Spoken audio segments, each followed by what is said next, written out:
저희가 요한복음 15장 말씀을 나누고 있는데요. 사실 말씀을 시작하기 전에 이런 말씀 드리는 게 좀 조심스럽지만 오늘 말씀이 어쩌면 여러분 좀 부담이 될 수 있는 말씀일 수도 있습니다. 그 말씀은 저희가 평소에 잘 듣지 않았던 말씀이라는 뜻도 됩니다. 여러분 마음의 문을 활짝 여시고 오늘 말씀에 좀 집중하시면 좋겠습니다. 요한복음 15장 1절부터 11절까지는 예수님과 우리의 관계입니다.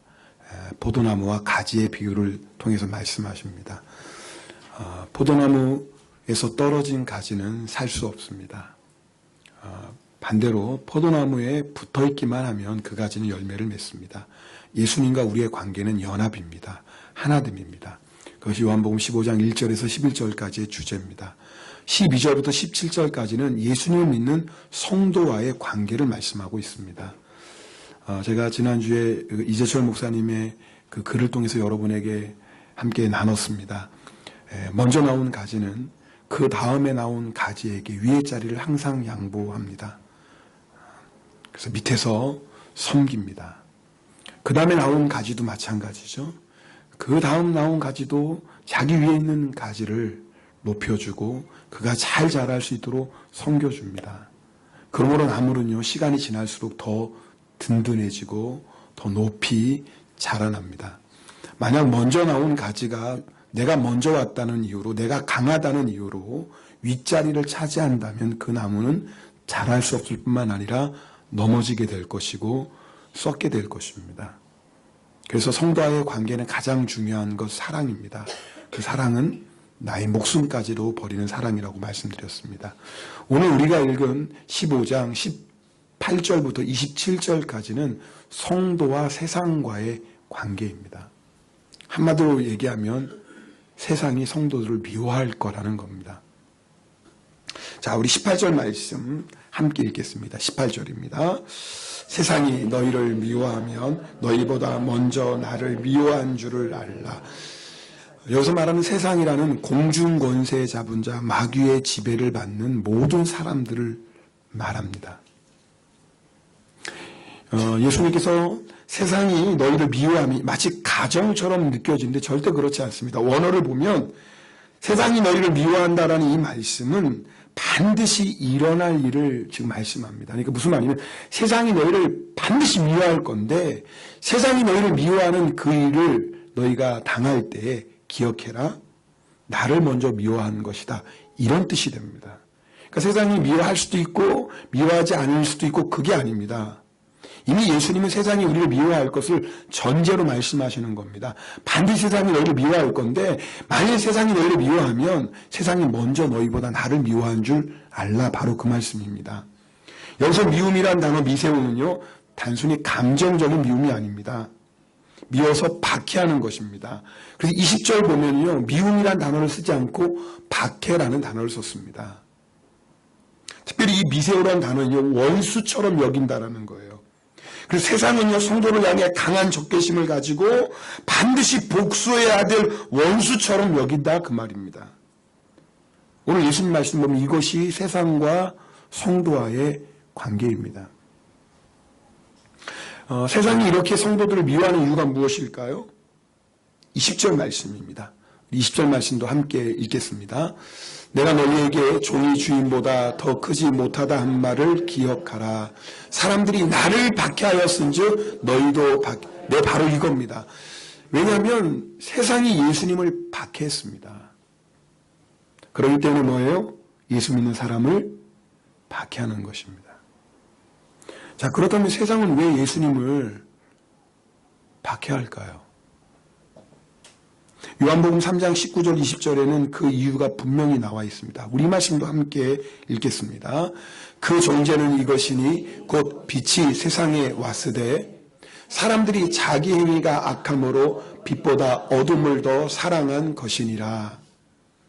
악을 행하는 자마다 빛을 미워하여 빛으로 오지 아니하나니 이는 그 행위가 드러날까 하며. 네, 예수님은 빛으로 이 세상에 오셨습니다.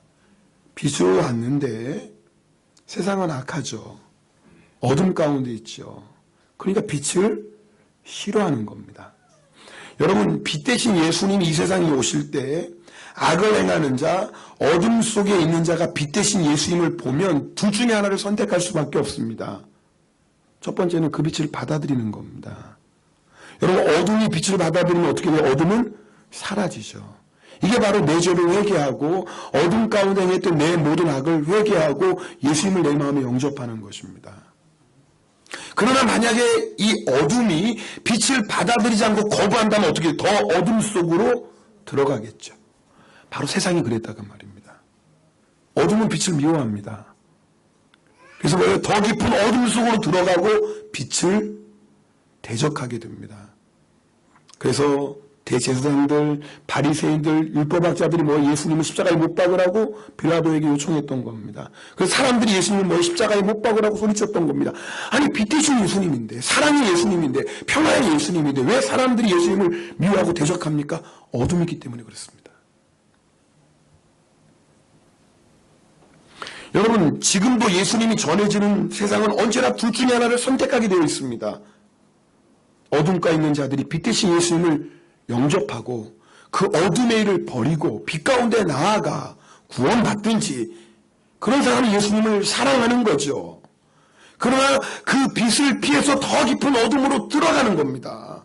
더 죄악 가운데 들어가는 겁니다. 왜? 빛이 자기 안에 있는 어둠을 밝히는 게 싫으니까요. 그런 사람들이 예수님을 미워하고 대적합니다.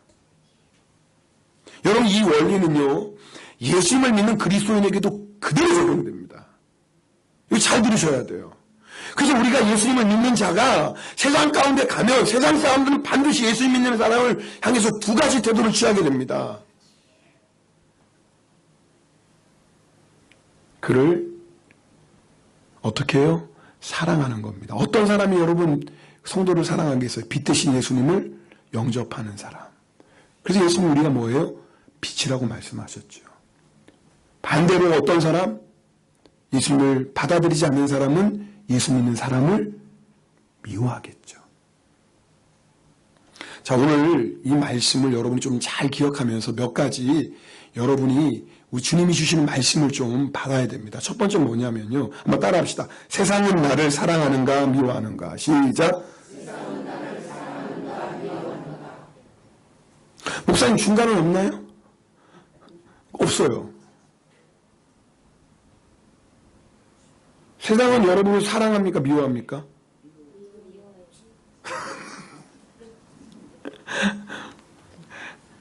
여러분, 그리스도인은 먼저 세상에서 칭찬받아야 됩니다.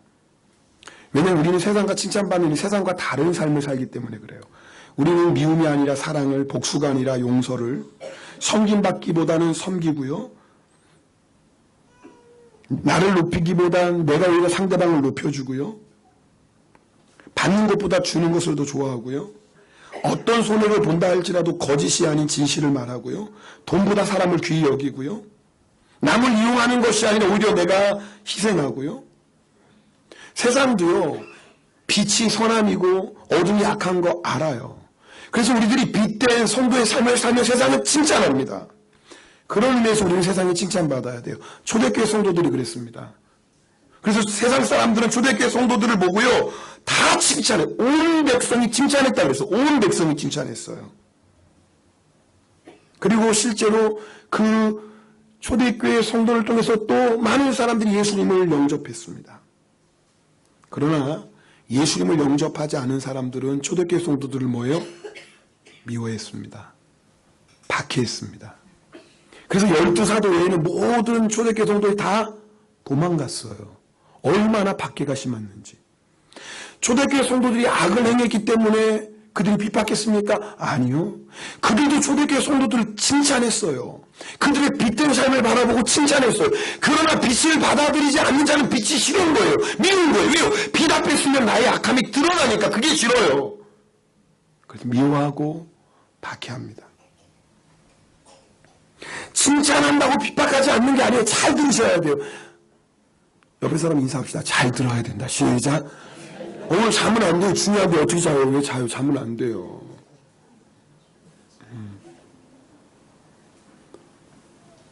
여러분 잘 들으셔야 돼요. 우리 세상에 칭찬받아야 되지만 칭찬받는다고 밖에 안 받는 게 아니에요. 칭찬해도 세상은 우리를 핍박합니다. 아니요, 오히려 칭찬받을 믿음이기 때문에 더 우리를 핍박한다 그 말이에요. 성도는 세상 사람들에게 죄 짓고 세상 사람들하고 똑같이 사는 것 때문에 손가락질 받으면 안 되죠. 베드로전서 2장 20절 말씀 함께 읽겠습니다. 베드로전서 2장 20절입니다. 죄가 있어 매를 맞고 참으면 무슨 칭찬이 있으리요? 그러나 선을 행함으로 이는 하나님 선을 행함으로 고난을 받고 참으면 이는 아름다웠습니다. 중간에 빠졌네요. 그러나 선을 행함으로 고난을 받고 참으면 이게 무슨 말이지? 여러분 제가 여러분이 세상이 여러분을 미워하십니까? 할 때 아멘 했던 분들 선을 행하다가 세상에 미움받아야지요?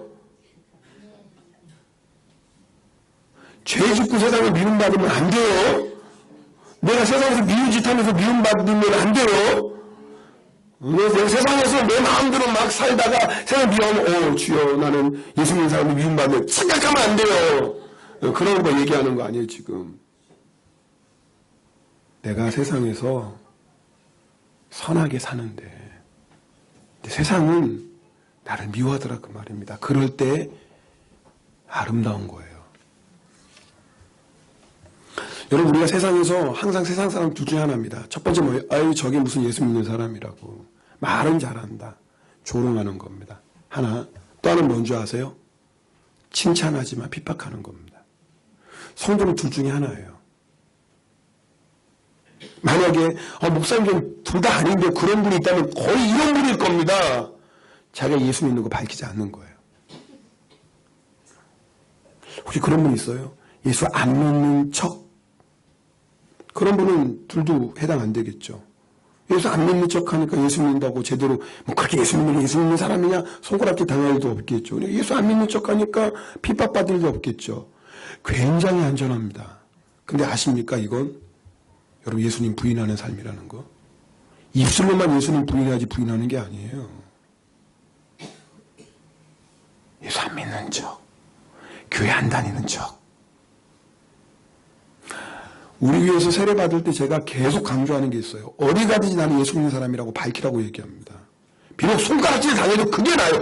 안 믿는 척 하면서 손가락질도 안 당하고 미움도 안 당하는 이게 제일 위험한 미움이에요. 제일 위험한 믿음이에요. 이건요. 제일 안 돼요. 주님이 제일 싫어해요. 그런 건. 차라리 예수 믿는 게 그렇게 예수 믿냐 손가락질 당해도 내가 예수 믿는 걸 밝히세요. 손가락질 당하다 보면 자존심이 있잖아요. 우리도. 내가 예수 믿는 사람인데 이렇게 손가락질 받으면 안 되지. 그래 이제부터 내가 제대로 한다. 이렇게 나오는 거예요. 괜히 여러분 중에 내가 이렇게 이 모양으로 예수 믿는다고 해서 예수 믿는 나라면 손가락질 당하게 되니까 차라리 조용히 믿자. 그런 사람은 진짜 위험하다니까요. 예수님 제일 싫어해요 그걸. 차라리 손가락질 당해도 나 예수 믿는다고 어디하고 떳떳하게 밝히세요. 그러면 나중에 손가락질이 싫어서라도 내가 예수 믿는 사람들은 사는 거예요. 그래서 우리는요 세상과의 관계는 어떤 관계가 맞냐면 칭찬은 받되 핍박받는 거예요. 칭찬과 핍박을 같이 받는 이게 성도의 모습이에요. 지난 월요일에 이슬람 국가에서 선교하시고 계시는 감지호 선교사님에게 선교 편지를 받았어요. 어떤 내용이냐면 그 나라에서 무슬림들을 개종시키려고 했다는 혐의로 받던 4명의 목사, 조수아 히미 목사 부부, 암리체맛 목사 부부, 레이모드코 목사, 이분들이 실종당한 지 딱 1년이 되는 날이에요. 그래서 이분들의 조속한 귀환을 위해서 기도를 부탁하는 선교 편지였습니다. 그래서 이 선교 편지 마지막 부분이 이렇게 썼어요.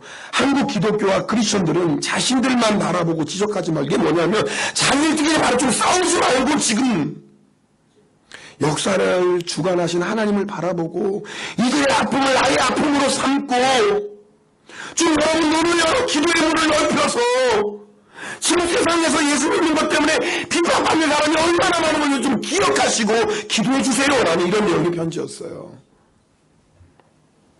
우리가 일본에서 살다 보니까 편안하게 예수 믿죠. 이게 남일처럼 느껴지지만 사실 잘 생각해보면 그렇지 않아요. 우리가 뭐 예수 제대로 믿고 그런다고 뭐 납치될 일은 거의 없겠지만 그래 우리가 진짜 세상에서 말씀대로 예수님을 따라가면 반드시 세상에 핍박받습니다.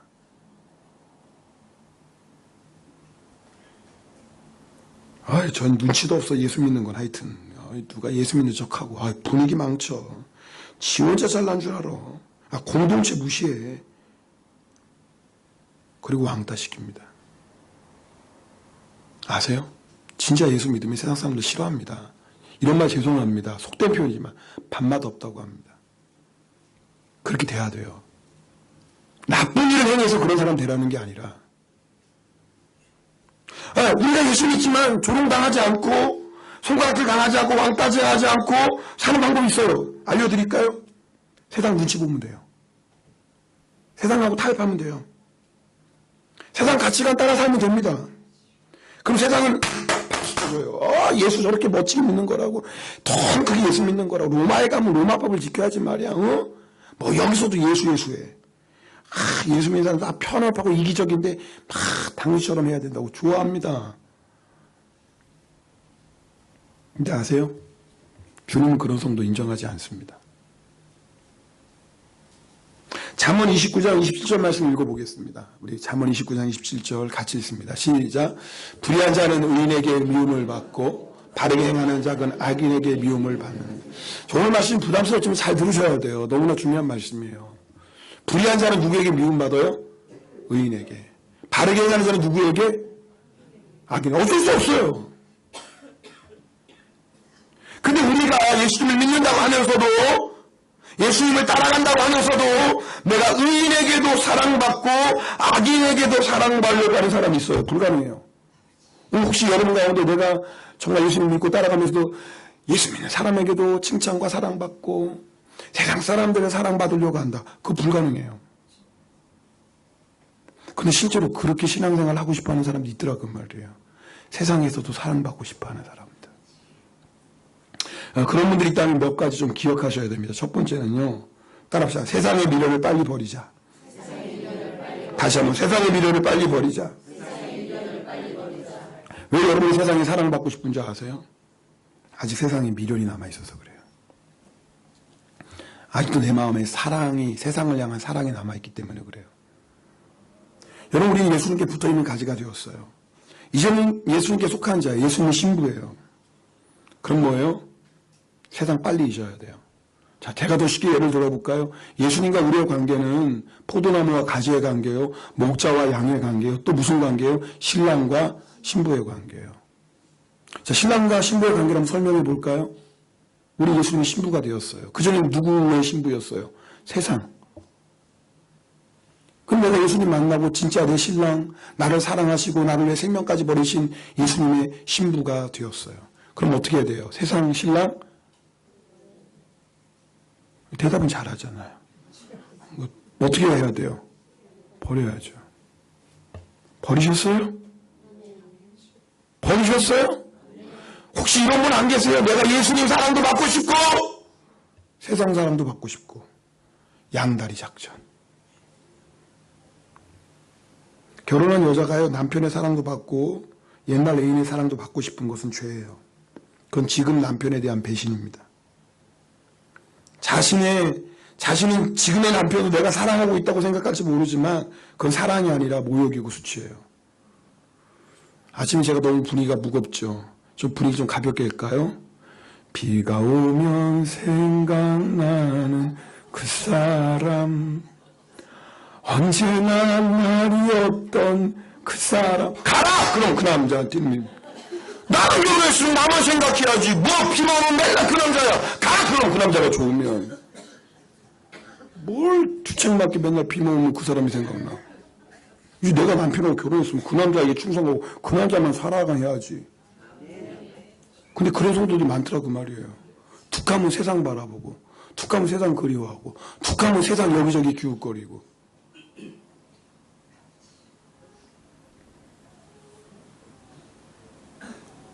성경은 말씀합니다. 이 세상이나 세상에 있는 것들을 사랑하지 말라. 누구든지 세상을 사랑하면 아버지의 사랑이 그 안에 있지 않다 그랬어요. 세상의 미련, 세상의 사랑을 받고 싶은 마음 예수 이름으로 단호하게 잘라버리시길 축복합니다. 그러려면 우리 안에 예수의 사랑으로 체험받아야 돼요. 여러분 우리가 왜 여전히 세상의 사랑을 구하는 줄 아세요? 예수님의 사랑으로 지금 충만하지 않기 때문에 그래요. 아니 내가 지금 남편하고 사랑에 푹 빠져 사는데 옛날 애인 생각이 나겠습니까? 생각도 안 나지.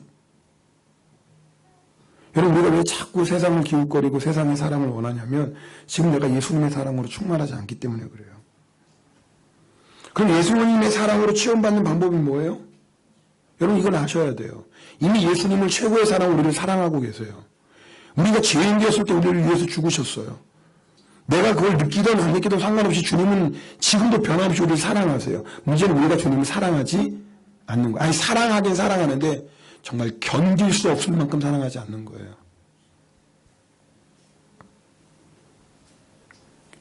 그럼 어떤 방법이 있죠? 예수님의 사랑으로 충만히 체험받는 방법. 우리도 예수님을 사랑하는 거예요. 사랑하되 어떻게 해요? 전부를 사랑해야 돼요. 여러분, 예수님은 우리를 절대 포기할 수 없어요. 왜 그런 줄 아세요? 이유는 딱 우리에게 모든 걸 줬기 때문에 그래요. 절대 우리 포기하지 못해요. 왜요? 예수님 우리를 위해서 줄 수 있는 거 다 줬어요. 우리를 어떻게 포기해요? 하나님 우리를 절대 포기할 수 없어요. 왜 그런 줄 아세요? 독생자 예수 그리스도가 우리를 바꿨어요. 어떻게 포기해요? 절대 포기 못해요. 이미 여러분 조직에 몸을 담으셨어요.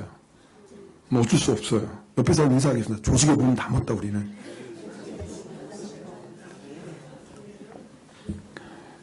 네?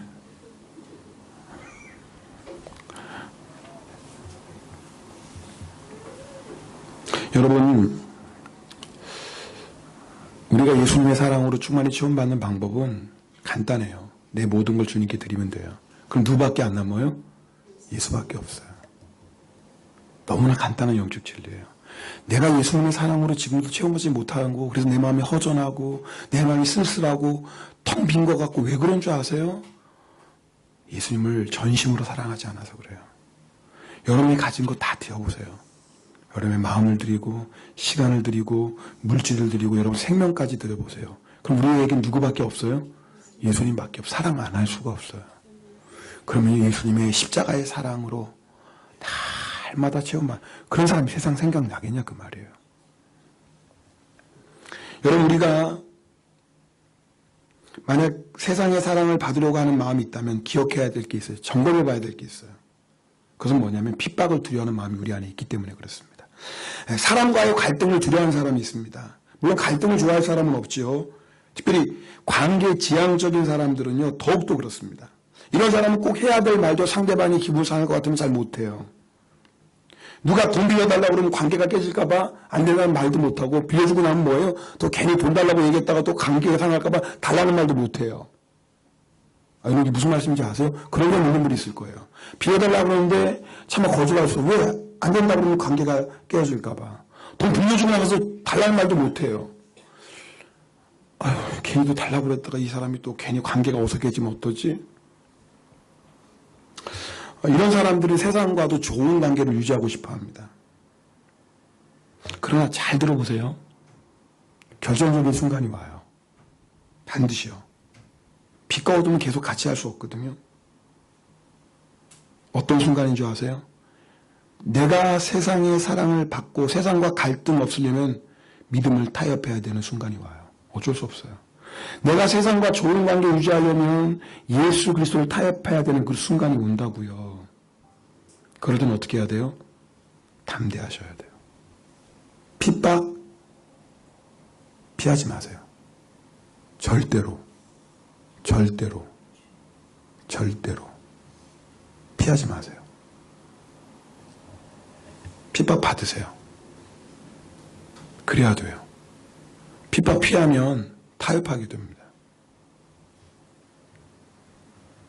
예수님은 심지어 이렇게까지 말씀하셨어요. 우리 마태복음 10장 34절에서 36절까지 말씀 같이 읽겠습니다. 같이 읽습니다. 내가 세상에 화평을 주러 온 줄로 생각하지 말라. 화평이 아니라 검을 주러 왔노라. 내가 온 것은 사람이 그 아버지와 딸이 어머니와 며느리가 시어머니와 불화하게 하려 함이니 사람의 원수가 자기 집안 식구. 믿음 없는 사람이 시험 들기 딱 좋은 말입니다. 오해하지 마세요. 그럼 예수 믿으면 부모도 없고 자식도 없냐? 절대 그런 거 아니에요. 말씀의 본질이 있어요. 내가 아무리 내 부모를 사랑하고 내 자식을 사랑해도 타협할 수 없는 게 딱 하나 있어요. 누구예요? 예수 그리스도예요. 그것으로 인해 사랑하는 아버지에게 도움을 받고, 내가 예수님 포기할 수 없는 것 때문에 내 어머니의 마음을 아프게 하고, 내가 예수 있는 것 포기하는 것 포기할 수 없어서 내 생명보다 소중한 자식들을 외면을 당한다 할지라도 우린 절대 포기할 수 없어요. 예수 그리스도. 근데 저는요, 이걸 이렇게 비유해요. 이걸 어떻게 비유하냐면, 어떤 분은 이 말씀을 잘 이해를 못해요. 이 영적인 원리를 이렇게 설명해요. 자, 가족들이 배를 타고, 자, 예를 들어봅시다. 자, 바다 낚시를 갔어요. 자, 생각해 보세요. 자, 보세요. 그런데 갑자기 큰 풍랑이 일어나가지고, 사랑하는 아내와 딸이 풍덩 빠졌네. 자, 그때 여러분 어떻게 하시겠어요? 구해야죠, 권사님. 그죠? 그때, 여보! 죽어라!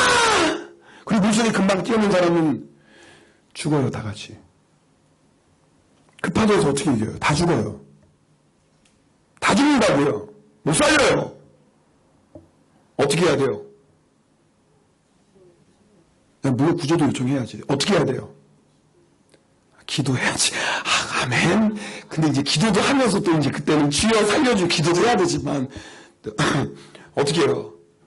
이건 너무나 실수, 어려운 거 아니에요. 먼저 끈을 나에게 묶어야 돼요. 배하고 끈을. 무슨 말인지 알아요? 먼저 끈을 반드시 묶어야 됩니다. 지금 내 아내가 물속에 빠져, 이러고 딸이 그래도 그대로 뛰어들면 다 같이 죽어요. 내가 아무리 사랑하는 딸 아내 못 구한다 그 말입니다. 파도를 사람이 어떻게 이겨요? 파도를 어떻게 사람이 이겨요? 그럼 어떻게 해야 돼요? 먼저 좀 2분 기다려야 될지 모르지만 반드시 배하고 끈을 든든히 한테 묶어야 돼요. 꽉 묶고 그 다음에 뭐 해야 돼요? 그 다음 기도하면 안 되지. 뛰어내려가야지.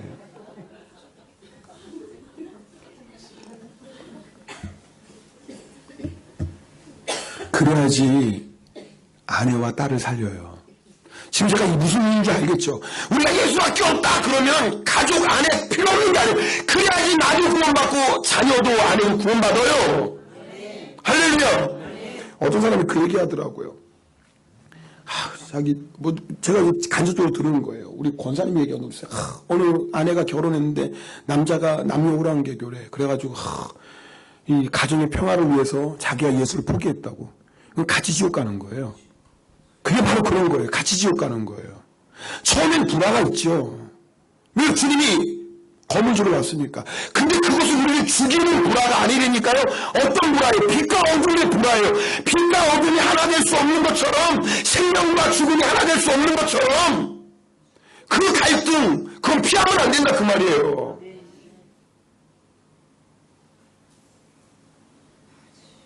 반드시 내가 예수 그리스도 생명의 줄 든든히 매야 돼요. 그래야지 뭐예요? 내 아내도 구원할 수 있고 내 딸도 구원하는 거. 실제로 잘 보세요. 예수 먼저 믿은 가족들 다 그래서 구원받지 않습니까? 제가 여러분에게 자주 얘기하잖아요. 저희 집안에 예수 믿게 된 우리 고마 할머니 때문이라고. 처음 예수 믿어가지고 지게 막대기로 핍박받으면서 그렇게 예수 믿었어요. 그때 가족의 평화를 위해서 내가 예수 포기해. 그러면 우리 가문이 지금은 우리 가문이 안 됐을 거예요. 그런데요. 그 환난과 핍박을 받고 그 욕을 먹어가면서 근데 예수를 놓지 않았다고요. 그것 때문에 온 가문이 구원받았어요. 바로 이거예요. 그 본질을 놓치지 말라 그 말이에요. 그러면 박해를 받을 때, 우리는 박해 피하지 말아야 돼요. 박해를 받을 때 그럼 어떻게 할까? 기뻐하셔야 돼요. 또 합시다. 박해를 받을 때 기뻐하라. 왜냐하면 천국을 소유하기 때문에 그래요. 마태복음 5장 10절 말씀 함께 읽겠습니다. 마태복음 5장 10절. 의를 위하여 박해를 받는 자는 복이 있나니 천국이 그들의 것이.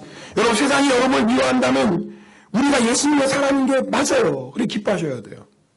세상이 우리를 박해한다면 기뻐하세요. 왜요? 우리가 천국 백성인 게 맞아요. 내가 예수를 믿는데도 세상이 나를 사랑한다. 이게 지금 이상한 거예요. 분위기가 지금 이건. 내 소속이 분명하지 않은 거예요. 왜 박해를 받을 때 기뻐합니까? 상이 크기 때문에요. 그 다음 말씀 읽어볼까요? 11절 12절 시작. 나로 말미암아 너희를 욕하고 박해하고 거짓으로 너희를 거슬려 모든 악한 말을 할 때 너희에게 복이 있나니 기뻐하고 즐거워하라. 하늘에서 너희의 상이 크. 여러분 박해를 받을 때 성경은 뭐라고 하요? 기뻐하라고요. 왜? 하늘의 상이 크다. 그러니까 주님 내가 왜 예수님인데 이런 박해를 받아야 됩니까? 이거 불평 원망거리가 아니라니까요. 오히려 뭐예요? 기쁨이에요. 이것 때문에 내가 뭐예요? 상 받으니까. 일본어 성경 보세요. 요로꼽이 나사이. 요로꼽이 얼마나 좋은 춤추래. 할렐루야. 너무 좋으니까. 여러분 이게 믿음이에요. 예수 믿을 때 핍박받고 예수 믿을 때 내가 욕먹는다고 불평거리 원망거리가 아니라니까요. 그 사도 바울은요. 우리가 현재 당하는 고난은 장차 하나님이 그 고난을 주실 영광과 비교도 할 수 없다고 그랬어요. 그래서 사도 바울이 가장 사랑하는 영의 아들 디모데에게 뭐라고 하는 줄 아세요? 디모데야 너 나랑 함께 고난받자. 제일 좋으니까. 여러분 가장 좋은 사람에게 가장 좋은 거 주고 싶어 하잖아요. 그러니까 디모데가요 자기가 가장 사랑하는 영의 아들 디모데에게 주는 말. 디모데야 너 고난받아야 된다? 나 봐. 나 고난받지. 왠 줄 알아? 하늘에 상이 있으니까 너 꼭 고난받아라. 자 그럼 우리가 박해하는 자를 어떻게 대할까요? 그래서 지금 여러분 세상과 성도의 관계를 좀 얘기하는 겁니다.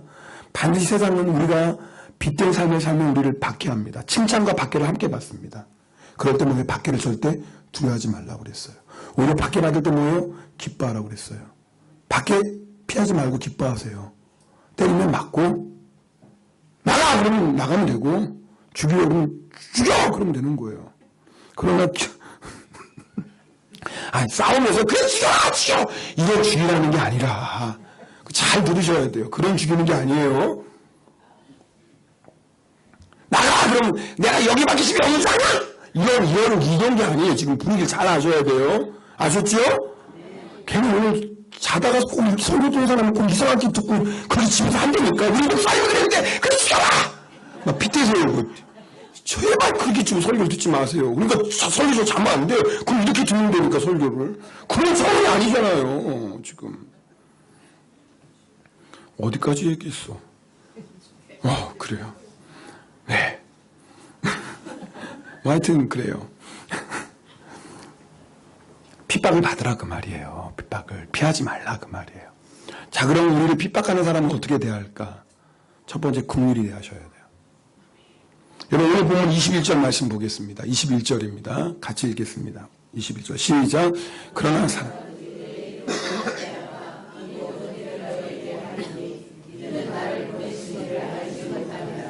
네 보세요. 따라합시다. 몰라서 그렇지. 다시 한번 몰라서 그렇지. 그래서 불쌍히 여기라 그 말이에요. 우리 예수님은요. 십자가에 못 박는 자들에서 어떻게 기도하는 줄 아세요? 아버지여 저들을 사하여 주옵소서. 자기들이 하는 것을 알지 못합니다. 우리 주님은요. 자기를 십자가에 받는 자를 위해서 불쌍히 여기셨어요. 예수님만 그런 줄 아세요? 스데반 집사님 자기를 향해 돌을 던지려 하면서 뭐라고 기도했는지 주여 저들에게 죄를 돌리지 마옵소서. 어떻게 이런 기도할 수 있어요? 주님의 마음을 품었기 때문에 그래요. 독생자 예수 그리스도를 주시기까지 우리를 사랑하신 그 하나님의 아버지 마음을 모르는 거예요. 생각해 보세요. 우리 죄인된 우리를 구원하시려고 독생자 예수 그리스도까지 보내주신 그 아버지의 놀라운 사랑을 모르는 거예요. 그러니 얼마나 불쌍해요. 그 사랑을 받기만 하면 구원받는데 그 사랑을 영접하면 참된 평안과 위로를 받는데 그 사랑을 영접하면 천국의 기쁨을 아는데 그걸 모르니 얼마나 불쌍해요. 긍휼히 여기는 거예요. 그 다음에 박해하는 자를 사랑하고 그를 위해 기도해 줘야 됩니다. 마태복음 5장 44절 말씀 너희 원수를 사랑하며 너희를 박해하는 자를 위해 뭐하라고요? 기도하라. 예수님 또 이렇게까지 말씀하셨어요. 나는 너희에게 이르니 악한 자를 대적하지 말라. 뭐예요? 너희를 대적하고 너희를 핍박하는 악한 자 싸우지 말라. 그럼 어떻게 하라는 거예요? 내 오른쪽 밤을 찍어도 뭐예요? 왼쪽도 돌려대고. 너를 고발하여 속옷 가지고 간 사람 겉옷까지 주고 너를 억지로 오리 가게 하는 사람 힘도 같이 가고 내게 구하냐? 악한 자가 지금 구하는 거예요. 악한 자가 나를 핍박하고 대적하는 자가 구하냐? 너 줘라. 여러분 잠시 잠깐은요. 박해하는 사람이 이기고 박해당하는 사람이 지는 것 같습니다. 그런데 절대 그렇지 않아요. 박해하는 자가 잠시 잠깐 이기는 것 같고 박해받는 사람이 지는 것 같지만 아니요. 박해받는 사람이 이기는 거 아세요? 왠 줄 아세요? 절대 악은 선을 이길 수 없어요. 절대 어둠은 빛을 이길 수가 없어요. 악은 선 앞에 무릎을 꿇게 되고요. 어둠은 빛 앞에서 도망가게 되어 있어요. 그럼 박해받는 자가 박해하는 사람을 이긴다는 건 뭐예요? 끝까지 믿음을 지키는 거예요. 박해하는 자의 목적은 딱 하나예요. 예수님 믿는 믿음을 빼앗는 거예요. 박해하는 목적은 딱 하나예요. 예수 믿는 믿음을 빼앗는 거예요. 그래서 예수님께서 이렇게 말씀하셨어요. 우리 마태복음 몇 절이죠? 네, 10장 21절 22절 말씀, 마태복음 10장 21절 22절 말씀, 자 함께 읽겠습니다. 시작. 장차 형제가 형제를, 아버지가 자식을 중형제에 내주며 자식들이 부모를 대적하여 죽게 하리라. 또 너희가 내 이름으로 말미암아 뭐예요? 모든 사람에게 미움받아요. 한두 명이 아니에요. 예수님 믿는 것 때문에 모든 사람에게 미움받아요. 그때 우리가 해야 될 게 있어요. 뭐예요? 끝까지 견디는 거예요. 여러분, 끝까지 견디는 거예요. 여러분, 우리는 구원 믿음으로 받습니다. 아멘이죠. 행위로 구원받으면 예수님 믿는 믿음으로 구원받아요. 근데 예수님 말씀하셔. 너희가 믿음으로 구원받았지. 그럼 그 믿음을 뭐 하라는 거예요? 끝까지 지켜라. 세상이 반드시 너를 미워할 거다. 심지어 너희 부모 형제가 너를 죽는데 내어줄 거다. 그런 걸 기억해야 된다. 박해를 받을 때 끝까지 그 믿음을 뭐 하라고요? 지켜라. 여러분, 이제 예수 믿고 구원받으면 우리가 해야 될 일이 있어요. 환난과 핍박 가운데도 뭐예요? 믿음을 지키는 거예요. 이게 승리하는 거예요. 그러나 또 승리하는 것에 또 다른 더 중요한 의미가 있어요. 우리가 박해하는 자 앞에서 끝까지 박해를 받고 그를 긍휼히 여기고 박해하는 자를 위해서 사랑하고 기도하면 어떤 역사가 일어나면 박해하는 자의 그 완악함과 교만함이 깨어지고 예수를 믿게 돼요. 할렐루야. 이거예요. 이게 기독교 역사예요. 예수 믿는다고 박해해서 죽이면 예수 믿는 다른 사람들이 무서워서 예수 부인할 것 같았거든요. 예수 믿는다고 해서 박해해서 죽으면 예수 믿지 않는 사람들이 그거 보면서 야, 나 절대 예수 믿으면 안 되겠다 이럴 줄 알았거든요. 웬걸요? 거꾸로예요.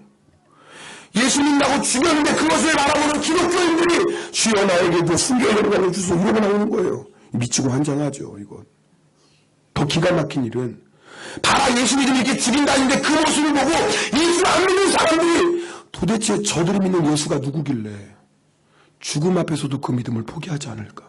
도대체 저들이 믿는 예수가 누구길래 자기를 죽이고 핍박하는 자를 사랑하고 용서하고 저렇게 평안하게 죽어갔다. 도대체 그 예수가 누구인데? 나도 그 예수 한번 믿어봐야 되겠다. 오히려 거꾸로 역사가 일어나는 거예요. 핍박하면 핍박할수록 예수 믿는 사람은 더 순교의 자리로 나아가고 핍박하면 핍박할수록 예수 안 믿는 사람은 더 예수를 믿게 되는 거예요. 그래서 기독교를 박해했던 로마가 기독교 국가가 돼요.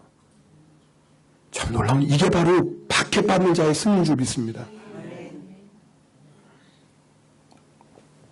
예수님을 믿는다고 여러분 미워하고 예수님을 믿는다고 여러분 박해하고 조롱하는 사람이 있다면 아세요? 그 사람이 예수 믿게 될 가능성이 굉장히 높습니다. 사실요, 우리 교회 다닐 때 남편들이 괜찮아 여보, 교회 신앙 열심히 하고 잘해, 나한테만 믿으란 말을 하자, 종교 아무거나 가지면 좋지. 이런 사람이 사실 예수 믿기 참 힘듭니다. 죄송한 이런 표현 좀 뺀질뺀질합니다. 참 힘듭니다. 이런 분들은 믿을 것 같은데 안 믿어. 한번 가긴 가지. 진짜 안 옵니다.